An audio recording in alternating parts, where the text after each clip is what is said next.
Di na po maiwasan ng Kongreso. Alam ko naman, di sila may iwas, trabaho nila yan eh. Sigurado na ang dalawang impeachment na tatalakayin at aabot sa Committee on Justice. Baka yung isa ay lumampas pa sa Committee on Justice.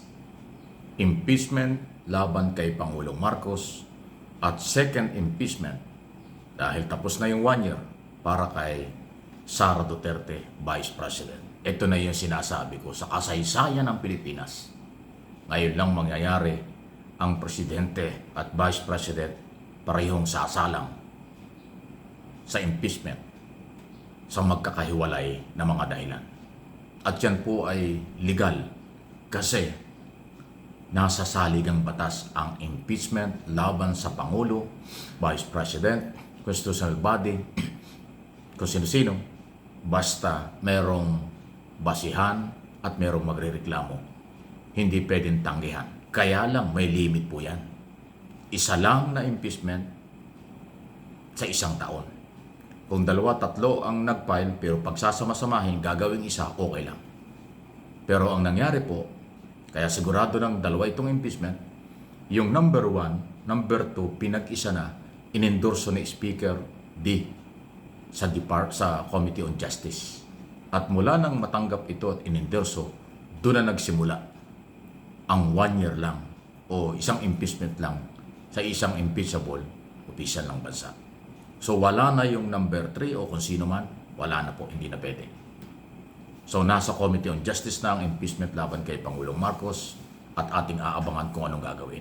Susunod ang Committee on Justice lead by Chairman Congressman Jinky Luistro sa ruling ng Korte Suprema na yung technicality, yung technical issue ay dapat pangangalagaan at hindi na mauulit.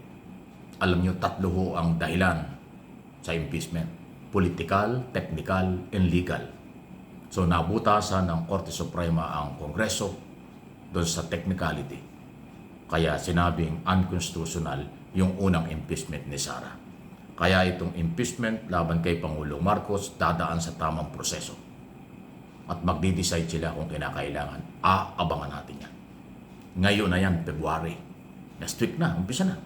Lunes na nga, sa Monday na po ang unang meeting. Tapos Monday, Tuesday, Wednesday, 3 araw. Sunod-sunod po yung meeting ng Committee on Justice. Aabangan natin yan.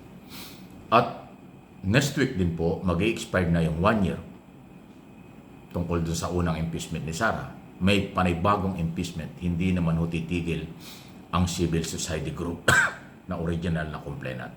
Kaya tuloy na naman. At pag nakarating yan, definitely makakarating yan sa Committee on Justice dahil susundin ng complainant, ng Secretary General, ng Speaker, Committee on Rules, ang proseso dadalhin sa Committee on Justice para magkaroon ng hearing.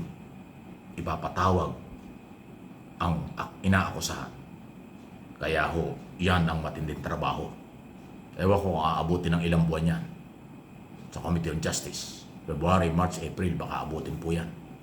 Pero kung masipag sila tuloy-tuloy ang hearing, sandali lang po yan.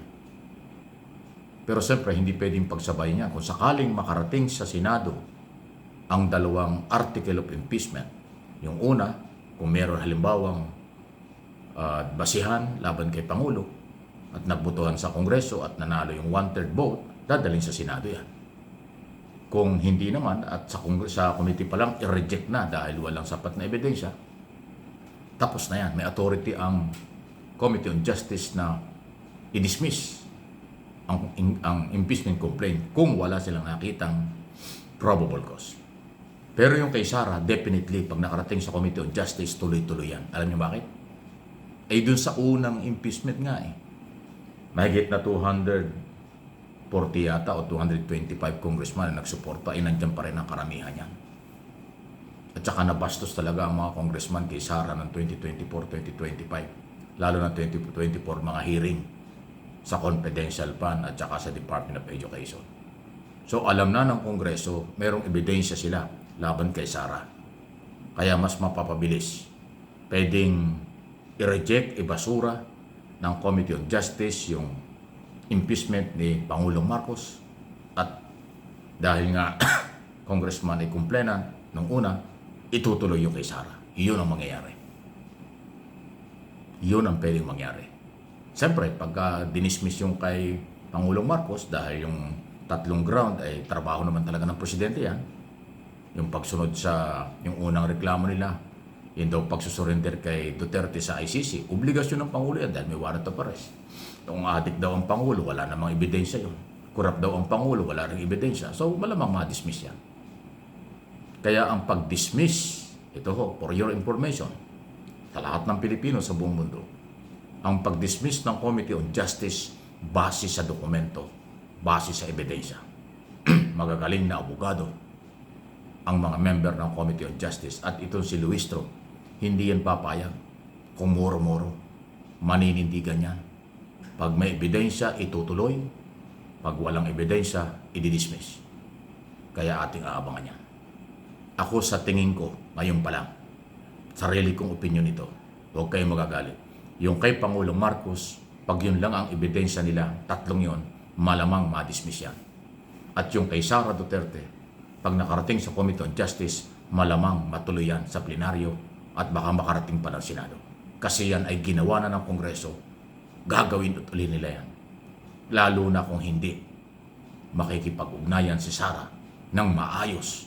Dapat yung attitude niya, yung style niya ng pagsagot, pagrespeto sa komite at sa congressman, baguhin niya.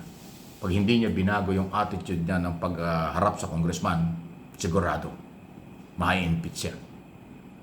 Yan ay aking sariling opinion, base sa nangyari, base sa pwedeng mangyari. Hindi ito fake news. Hindi ako fake news.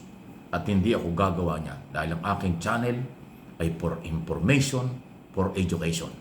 Pero kung yung iba ayaw maniwala dahil meron silang paniniwalang kahit anong mangyari, sila ay Duterte, kahit anong mangyari, tama si Duterte, ay hindi natin mapipilit yun. Bahala kayo. Abangan natin kung anong gagawin ng Kongreso tungkol dito sa dalawang impeachment na ito na magkakasabay halos, magkakasunod.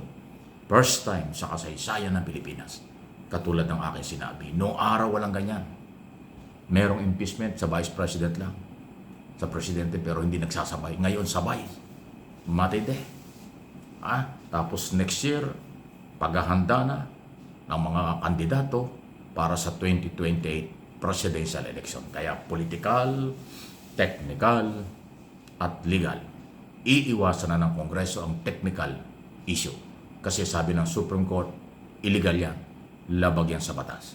Kaya yung political at legal issue, ebidensya, dokumento, testigo, yan ang mangingibabaw. Please like and share.